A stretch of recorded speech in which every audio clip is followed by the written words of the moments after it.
1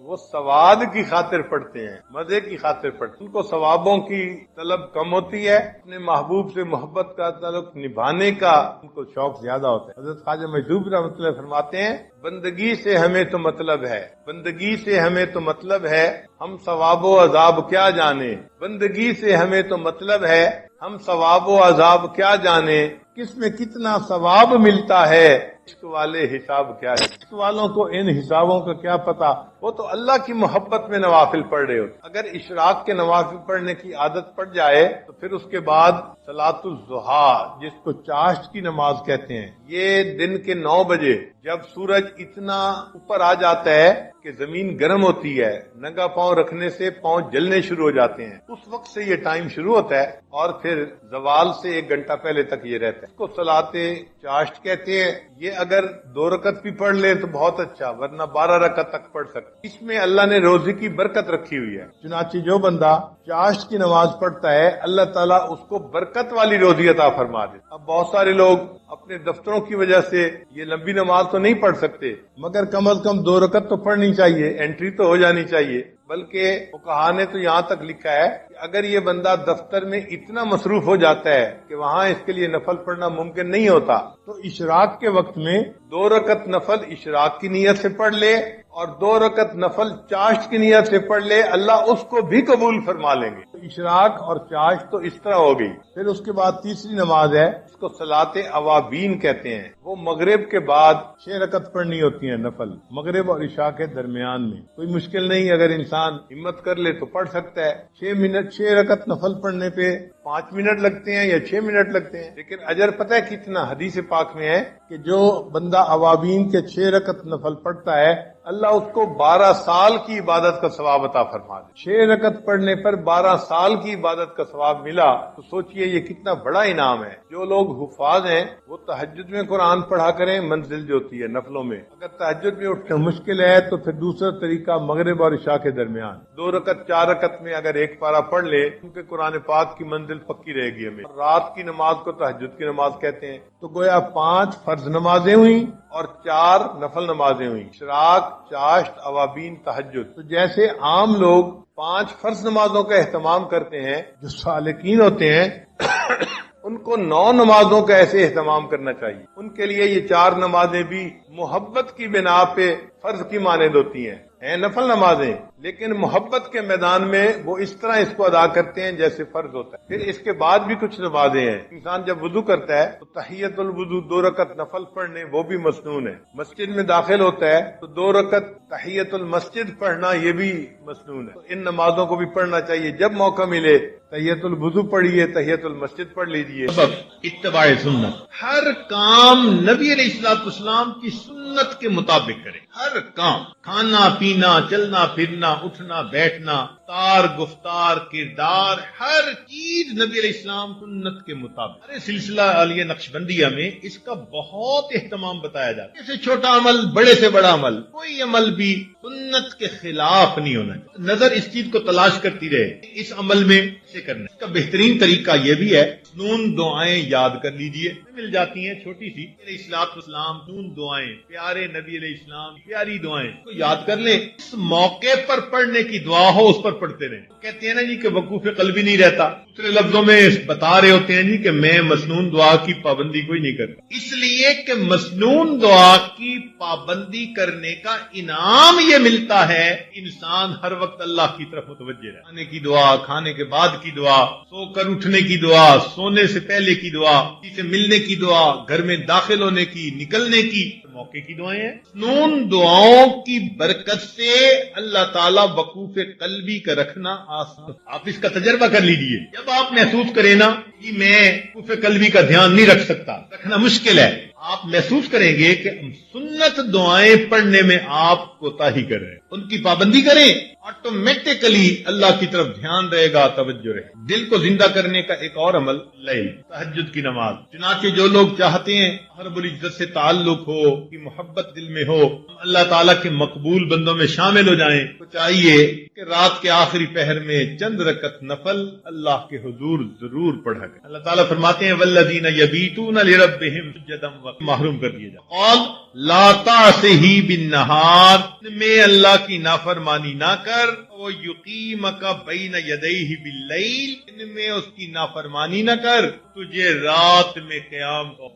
عن سفیان ثوری رحمۃ اللہ سے یہ بات منقول ہے، فرماتے تھے کہ حرمت قیام اللیل 5 اشہر بذنب صبتہ، ایک مرتبہ ایک گناہ مجھ سے سرزد ہو گیا جس کی وجہ سے 5 مہینے تہجد کی نماز سے میں محروم ہوں۔ ان کو پر مار کے جگا دو، تہجد میں اٹھنے کا وقت ہے، یہ اٹھیں گے مجھ سے مانگیں گے، میں پروردگار ان کی جھولیوں کو بھر دوں گا۔ یہ لوگ سوئے ہوئے ہوتے ہیں، نہ گھڑی کا الارم نہ کوئی اور، اچانک ان کی آنکھ کھل جاتی ہے، اللہ تعالیٰ کی طرف سے فرشتے اٹھا دیتے ہیں ان کو، اچانک آنکھ کھل جاتی ہے، دل میں ارادہ لے کے سوتے ہیں 3 بجے اٹھنے، 3 بجے آنکھ کھلتی ہے، اللہ تعالیٰ کے فرشتے جگا دیتے ہیں۔ پھر دوسرے گروپ کو اللہ فرماتے ہیں فلاں فلاں فلاں میرے ناپسندیدہ بندے ہیں، انہیں پسند نہیں کرتا، جاؤ اور ان کو تھپکی دے کے سلا دو، یہ میرے نیک مقبول بندوں کے اٹھنے کا وقت ہے۔ تمہارے گھر کو گرا دیا گیا، بڑھیا نے آسمان کی طرف دیکھ کے کہا اللہ میں تو یہاں نہیں تھی، تو تو یہی تھا، میں یہاں نہیں تھی، تو تو یہی تھا، یہ لفظ کے کہنے تھے۔ جو ایکسٹینشن کی ہوئی عمارت تھی اس کی چھت زمین کے اوپر آ گئی۔ نیک لوگ دنیا میں لوارث نہیں ہوا کرتے، اللہ ان کا وارث ہوتا ہے۔ اگر ہمیں اپنے والد کے وارث ہونے پہ اتنا اطمینان ہوتا ہے، بیوی کو خاوند کے وارث ہونے پہ اتنا اطمینان ہوتا ہے، تو اگر کسی کا وارث اللہ رب العزت بن جائے تو سوچو پھر اس کے کیا مزے ہوں۔ کی مثال یوں سمجھیے کہ ہم نوجوان کالج یونیورسٹیوں میں پڑھتے ہیں نا، تو اگر تو ان کا جی پی اے بہت اچھا ہو، فل اسکالرشپ مل جاتی، اور فل اسکالرشپ والے بچے کو پڑھنے میں کوئی دقت ہی نہیں ہوتی، جی مجھے فل میڈیکل ڈگری کرنے کے لیے اسکالرشپ مل گیا، مجھے کوئی فکر نہیں۔ اور جس بندے کو اسکالرشپ نہیں ملتا اس کو میڈیکل کرنا قرضوں کے بوجھ میں دب جاتا ہے بیچارہ۔ ہم نے بچوں کو دیکھا ان ملکوں میں ساری عمر نوکریاں کر کے بڑھاپے اپنے زمانے طالب علمی کے قرضے اتارتے رہتے ہیں۔ جس کو فل اسکالرشپ مل جاتا ہے پھر اس کا تو معاملہ ہی کچھ اور ہوتا ہے۔ سوچئے ایک 100 منزلہ عمارت ہے، اس میں لفٹ لگی ہوئی، ایلیویٹر لگا ہوا ہے، اور ہمارا کام ہے بس پش دبا کے دروازہ کھولیں اور سوار ہو جائیں۔ پھر 100ویں منزل پہ پہنچنا تو کوئی مشکل نہیں نا۔ اور ایک 100ویں منزل سے رسہ نیچے لٹکا ہوا ہے، ایک بندہ رسے سے چڑھنا چاہتا ہے، پریشان ہوگا، کتنا وہ مصیبت میں پڑے گا، کتنا بڑا رسک لے گا، اور اگر رسہ ہاتھ سے چھوٹ گیا تو مر بھی سکتا ہے۔ جیسے ایلیویٹر سے اوپر جانا اور رسے سے اوپر جانا کتنا دونوں میں فرق ہے، اس سے زیادہ فرق ہے اللہ کی سرپرستی میں آ کے زندگی گزارنا ایلیویٹر سے منزل پہ پہنچنے والی بات ہے، اور گناہوں کے ساتھ رسے سے لٹک کے زندگی گزارنا 100 منزلوں پہ جاننے والی مشکل بات۔ ہم گناہ کر کر کے اپنے آپ کو اللہ کی سرپرستی سے نکال دیتے ہیں، اور جب سرپرستی سے نکل جاتے ہیں اللہ حال پہ چھوڑ دیتے ہیں، جاؤ تم جانو تمہارا کام جانے، ہماری تو مانتے نہیں۔ شیطان ہمیں بہکاتا ہے، لوگ بھی دھوکے دیتے ہیں، امیدیں توڑتے ہیں، بندہ دنیا میں دھکے ہی کھاتا پھرتا ہے، کشتیاں کرتا ہے اپنے حالات سے، لنگوٹ باندھ باندھ کے اترتا ہے، میں اس مصیبت کو پریشانی سے جان چھڑاؤں، اس سے چھڑاؤں، ایک سے جان نہیں چھوٹتی دوسری اوپر سے، دوسری سے جان نہیں چھوٹتی تیسری اوپر۔ پنجابی زبان میں شعر کسی نے لکھا ہے، اس کا ترجمہ بھی کر دوں گا۔ اس دکھی حیاتی دے پینڈیاں وچ کدی راہ پہ گئے کدی بھلدے رہ، دامن امید دا چھڈیا نہ لکھ جھکڑ انیریاں دے چلدے رہ، جھڑ دے جھڑے ہوئے پتیاں وانگ اسی تیرے جہان وچ رلدے رہ، دامن امید دا چھڈیا نہ اسی نال تقدیر دے گھلدے رہ۔ جیسے پت جھڑ کے موسم میں خشک پتا ہوتا ہے، کبھی ہوا نے یہاں پھینکا کبھی وہاں پھینکا، اللہ کا سہارا چھوڑ کے بندے کا یہی حال ہوتا ہے۔ ایک ہے نیکوکاری کو اختیار کرنا اور اللہ کی سرپرستی میں آ جانا، اللہ ہر کام کو سنوار۔ حدیث پاک میں ہے میرے بندے صبح کے وقت اگر میری عبادت کر لیا کر، میں سارا دن تیرے کاموں میں تیری کفایت کروں گا۔ اللہ تعالیٰ ذمہ داری لے رہے ہیں، ہم سے فجر کی نماز نہیں پڑھی جاتی، اشراق ہی نہیں پڑھے جاتے۔ ہم سے زیادہ کون پاگل ہوگا جس کے ساتھ اتنا بڑا اللہ نے وعدہ کر لیا اور ہم اس وعدے سے فائدہ نہیں اٹھا پا رہے؟ ایک بچہ بھی ہم سے زیادہ عقل مند کہلائے گا۔ کیوں ہم پریشانیوں کی زندگیوں میں پڑ گئے ہیں؟ اس لیے کہ نفس کی خواہشات پوری کرتے ہیں، نفس کی خواہشات پوری کر کے گناہ کر کے اللہ کی سرپرستی میں نکل جانا، یہ کہاں کی عقل مندی ہے؟ گناہوں کو کر کے کہاں کا سکون ملتا ہے؟ حضرت مفتی محمد شفیع رحمۃ اللہ علیہ فرمایا کرتے تھے، تم جتنا چاہو گناہ کرو، جتنا چاہو گناہ کرو، اگر اللہ نے تمہاری اسی زندگی کو دوزخ کی مانند نہ بنا دیا تو میرا نام بدل دینا۔ واقعی ایسا ہوتا، جو گناہوں کا راستہ اسی کو دیکھا، اجی مر جاتے تو اچھا تھا، مطلب اتنا تو پریشان ہے نا۔ دنیا کی زندگی ایسی ہوتی ہے جیسے جہنم میں ہوتا ہے وہ بندہ۔ گناہوں کے راستے پہ اطمینان نہیں ہے، اطمینان، سکون، کامیابیاں، سکھ اگر دیکھا تو وہ نیکی کے راستے پہ دیکھا۔ وَهُوَ يَتَوَلَّى الصَّالِحِينَ، اللہ تعالیٰ نیکوکاروں کا سرپرست۔ اللہ تعالیٰ تو چاہتے ہیں میرے بندے تمہیں میں اتنا دوں کہ تم بس کرو، مگر میرے نعمتوں کا شکر ادا کرو۔ ہم نعمتیں لینے کو تو تیار ہیں، شکر کرنے کی فرصت نہیں، نماز پڑھنے کے لیے فرصت نہیں۔ اللہ نے فرمایا کہ تم غیر محرم سے نظر کی حفاظت کرو، میں عبادت میں لذت عطا کروں گا۔ نظر کی حفاظت نہیں ہوتی، دعائیں مانگتے ہیں اللہ نماز کی حضوری عطا فرما دے۔ نماز کی حضوری کیسے ملے گی جب اس کی شرط ہی پوری نہیں ہوئی؟ جب نگاہوں نے جھکنا ہی نہیں سیکھا تو نماز کی حضوری تو آؤٹ آف کوسچن ہے نا۔ پھر ہم سوچیں کہ ہم خود بخود پریشانیوں کے راستوں پہ چل رہے ہیں، کانٹوں کے راستوں پہ چل رہے ہیں اپنے نفس کی خواہشات کی وجہ سے۔ اللہ تعالیٰ اسی لیے اپنے بعض بندوں کو خوب دیتا ہے، کیوں کہ میرا شکر ادا کریں۔ شکر ادا نہیں کرتے، اللہ تعالیٰ لے لیتے ہیں۔ جو پروردگار دینا جانتا ہے وہ پروردگار لینا بھی جانتا۔ پھر کہتے ہیں حضرت صاحب وقت تھا مٹی کو ہاتھ لگاتے تھے سونا بن جاتی تھی، آج تو سونے کو بھی ہاتھ لگاتے ہیں تو مٹی ہو جاتا ہے۔ حالات بدل جاتے ہیں اس لیے کہ ان کے تقاضوں کو پورا نہیں کیا ہوا۔ چنانچہ بنی اسرائیل کے 3 آدمی تھے، ان کا ایک واقعہ عجیب ہے، بڑا سبق آموز ہے۔ ان میں سے پہلے بندے کے پاس ایک آدمی آیا، اس کو کہا بھئی تمہاری کوئی پریشانی؟ نے کہا پریشانی تو بہت ہے۔ کیا؟ اس نے کہا بھئی یہ بحری ہے، یہ جو سفید داغ جسم پہ ہو جاتے ہیں، برس کا مریض ہوں میں، میری شکل اتنی بری ہو گئی ہے کہ میں نہ مسجد جا سکتا ہوں نہ کسی کے سامنے بیٹھ سکتا ہوں، لوگوں کو کراہت ہوتی ہے مجھ سے،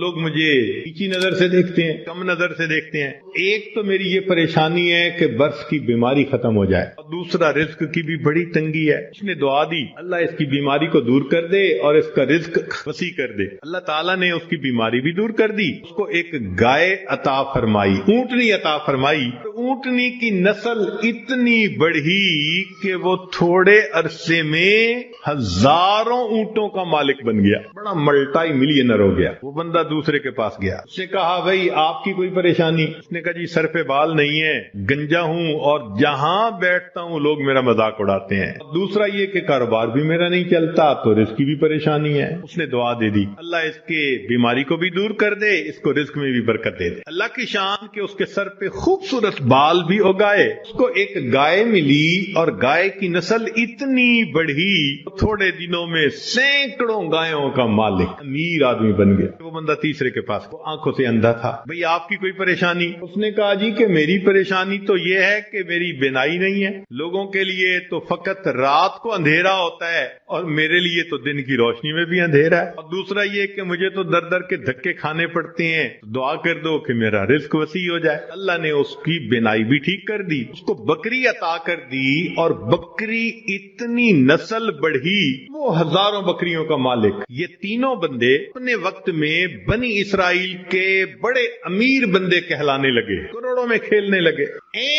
جب ان کی شہرت تھی، عزت تھی، مال و دولت کی ریل پہ کھیل تھی. اب پہلے کے پاس وہ بندہ آیا اور کہنے لگا کہ بھئی میں محتاج ہوں, اللہ کے نام پہ آپ سے مانگنے کے لیے آیا ہوں, اللہ ہی نے آپ کو سب کچھ دیا ہے, آپ کے پاس تو کچھ نہیں تھا, پلیز آپ مجھے کچھ اللہ کے نام پہ دے دیں. تو بڑا غصہ آیا کہ یہ تم نے کیسی بات کی ہے کہ تمہارے پاس کچھ نہیں تھا, میں تو شروع سے ایسا اور امیر اور یہ اور وہ, مفت کا کہیں سے پیسہ ملا ہے میاں, میں نے کمائی کی ہے, محنت سے کمایا ہے, فلاں کی ہے, خبردار جو تم نے ایسی بات کی کہ تمہارے پاس کچھ نہیں تھا. اس نے کہا بھئی مجھ سے خفا نہ ہو, بس آپ جیسے تھے اللہ آپ کو ویسا کر دے. یہ کہہ کے چلا گیا اور وہی ہوا. برس کی بیماری بھی دوبارہ ہو گئی. ایسی بیماری پھیلی کہ جتنے اس کے اونٹ اونٹنیاں تھے ایک ایک کر کے بالآخر سارے مرتے گئے. جہاں تھا وہیں پہنچ گیا. دوسرے کے پاس گیا, محتاج ہوں, اللہ نے آپ کو اتنا دیا ہے, میں بھی آیا ہوں اللہ کے نام پہ لینے کے لیے, تو آپ دیں.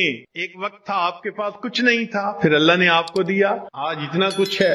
بڑا غصہ آیا. تو کون ہوتا ہے بات کرنے والا؟ بھائی میرا تو باپ ایسا, میرا تو دادا ایسا, پردادا ایسا, میاں میں نے تو فلاں ڈیل ایسی کی تھی, فلاں موقع پہ میں نے ایسا بزنس کیا تھا, اسٹریٹجی ایسی بنائی تھی, تب مجھے پیسے ملے, کوئی کہیں سے مفت کے مل گئے ہیں. خبردار جو تو نے کوئی ایسی بات کی. نے کہا مجھ سے خفا نہ ہو, اچھا آپ جیسا تھے اللہ آپ کو ویسا کر دے. یہ کہہ کے چلا گیا. نتیجہ یہ کہ سر کے بال بھی اس کے ختم, اور جتنی گائیں تھیں وہ ساری کی ساری بالآخر مر گئی. جہاں تھا وہیں پہنچ. یہ تیسرے کے پاس اس کو جا کے کہا کہ بھئی محتاج ہوں, فقیر ہوں, اللہ کے نام پہ مانگنے آیا ہوں, جس اللہ نے آپ کو دیا آپ کے پاس تو کچھ نہیں تھا, آج اتنا کچھ اللہ نے دیا ہے تو بھئی مجھے بھی دے دیں. جب اس نے یہ بات کہی سننے والے بندے کی آنکھوں میں آنسو آ گئے. اس نے کہا تم نے بالکل سچ کہا. اندھا تھا, در در کے دھکے کھاتا تھا, لوگوں سے بھیک مانگتا تھا. یہ خدا کا بندہ آیا, اس نے مجھے دعا دی, اللہ نے میری بینائی بھی ٹھیک کر دی, اور مجھے ایک بکری رب نے دی تھی, پھر اس ایک بکری میں اللہ نے برکت ڈال دی. آج تو میاں دو پہاڑوں کے درمیان جتنی بکریاں پھر رہی ہیں یہ ساری میری ہیں. تم آج اللہ کے نام پہ مانگنے آئے ہو, جتنی بکریاں دل چاہتا ہے اس وادی میں سے تم لے کے چلے جاؤ. جب اس نے یہ بات کہی, اس مانگنے والے نے کہا کہ میں تو فرشتہ ہوں, اللہ تعالیٰ نے 3 بندوں کے پاس امتحان کے طور پر بھیجا تھا, 2 اپنی اوقات کو بھول گئے, تو نے اپنی اوقات کو یاد رکھا, اللہ تجھے تیرا رزق نصیب فرمائے.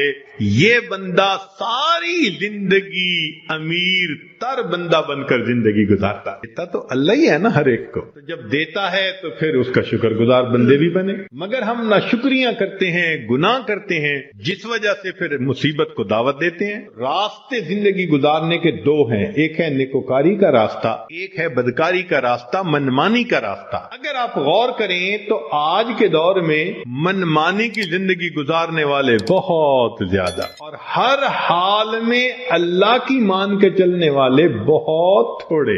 نتیجہ کیا ہے؟ مسائل حل نہیں ہو رہے, پریشانیاں بڑھتی جا رہی ہیں, ادھر ذلت ادھر ذلت, ادھر پریشانی ادھر پریشانی. کی وجہ یہ ہے کہ ہم نے اپنے آپ کو اللہ کی سرپرستی میں دیا ہی نہیں. اگر دے دیتے دنیا میں اللہ ہمارے تمام غموں کے لیے کافی ہو جاتا. ہماری مثال تو وہ ہے, کوئی بلینر انسان ہو, اس کا بندہ چپڑاسی کی نوکری کے لیے درخواست دیتا پھرے, ہر بندہ کہے گا یار تمہارا باپ تو بلینر ہے, تم پی این کی جاب کے لیے درخواست دے رہے ہو, سویپر کی جاب کے لیے, یہ کیا کوئی حال ہے؟ اللہ تعالیٰ ہمیں اپنے سرپرستی میں لینے کے لیے وعدہ فرما رہے ہیں, اور ہم اللہ کے وعدے پر آنے کی بجائے خود دنیا کے جھمیلوں میں اپنے رزق کو تلاش کرنے میں لگے ہوئے ہیں. یاد رکھیے گا اللہ فرما برداروں کو بھی رزق دیتا ہے, اللہ نافرمانوں کو بھی رزق دیتا ہے. اللہ تعالیٰ فرما برداروں کو بھی رزق دیتا ہے اور اللہ تعالیٰ نافرمانوں کو بھی رزق دیتا ہے. مگر فرق ہے, ایک ہوتا ہے کہ آپ نے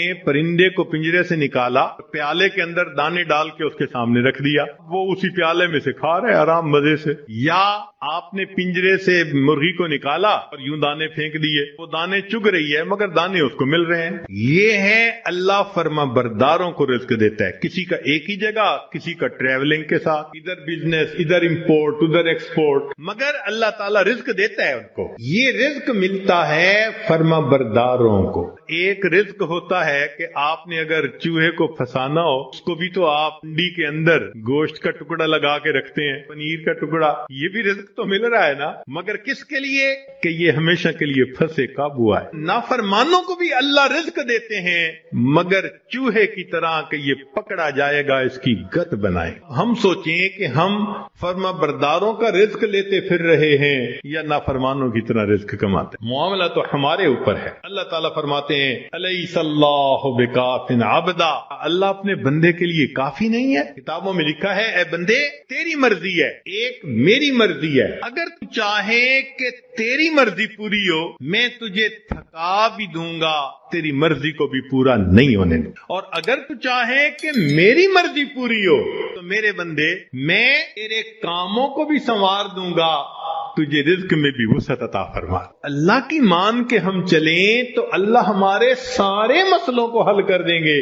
کیونکہ ہم پھر اللہ کی سرپرستی میں آ چکے. اللہ تعالیٰ قرآن مجید میں فرماتے ہیں وعد اللہ الذین آمنوا منکم وعملوا الصالحات لیستخلفنہم فی الارض. اجتماعی طور پر نیکوکار بن کر زندگی گزارنے والوں کے لیے اللہ کا وعدہ ہے. فرماتے ہیں میں تمہیں زمین کے اندر خلافت عطا کروں. وَلَيُمَكِّنَنَّ دِينَهُمُ الَّذِي ارْتَضَىٰ لَهُمْ وَلَيُبَدِّلُنَّهُمْ خَوْفَهُمْ أَمْنًا، اور اللہ ان کے خوف کو امن میں بدل دیتے ہیں. اللہ تو وعدہ فرما رہے ہیں، وعد اللہ کا وعدہ ہے. آج بندہ وعدہ کر دیتا ہے تو اتنا یقین، اللہ کے وعدوں پہ ہم یقین نہیں کرتے. تو ہمارے زندگی کی کامیابی کا ایک ہی طریقہ ہے کہ ہم اللہ کے وعدے پر بھروسہ کر کے عہد کریں کہ اللہ آج کے بعد ہم نے نافرمانی نہیں کرنی. سوال پیدا ہوتا ہے کہ ہم صالحین میں شمار کیسے ہو سکتے ہیں؟ بہت آسان ہے. ذہن سے گناہ کے ارادے کو ختم کر دیجئے. ذہن سے گناہ کے ارادے کو ختم کر دیجئے. اللہ میں نے آپ کے کسی حکم کی نافرمانی نہیں کرنی، اور جو کر چکا میں توبہ کر رہا ہوں. پہلا قدم کہ آئندہ گناہ کی نیت کو ذہن سے نکال دینا. دوسرا کہ اگر پھر گناہ ہو جائے تو پھر توبہ کرنا. یہ دو کام کر لیجئے. ایک بھی اسی وقت پچھلے تمام گناہوں سے سچی توبہ کی نیت کر کے عہد دل میں کر، اللہ آئندہ میں آپ کی مان کے چلوں گا، ہر کام آپ کے نبی علیہ السلام کی سنت کے مطابق کروں گا، دین کے مطابق کروں گا، شریعت کے مطابق کروں گا، من مانی نہیں کروں گا. اگر بالفرض پھر گناہ ہو جائے تو پھر توبہ کرے. جو ایسا کرے گا وہ نیکوکاروں میں شمار ہوگا اور وہ اللہ کی سرپرستی میں آ جائے گا. جب تک ہم اللہ کی سرپرستی میں نہیں آئیں گے ہماری پریشانیاں ختم نہیں ہوں گی. ہم نے دنیا میں دیکھا ہے پرائی بکری کو کوئی گھاس نہیں ڈال. ہم نے کلمہ تو پڑھا نا تو لیبل تو لگ گیا نا کہ یہ مسلمان ہیں. اب اگر اللہ کے در سے بھی کچھ نہ ملے تو کسی اور در سے کیا ملے گا؟ بلکہ ہم نے تو دیکھا ہے کہ جس کتے کے گلے میں پٹے کا نشان ہو نا اس کو ہر کوئی دھتکار دیتا ہے، جائے اپنے مالک کے دروازے سے کھائے. بالکل ہمارا یہی حال ہے. جدھر رخ کرتے ہیں ہمیں دھتکارا جاتا ہے، جاؤ اپنے رب سے مانگو. جا رب سے مانگنے کے لیے نیک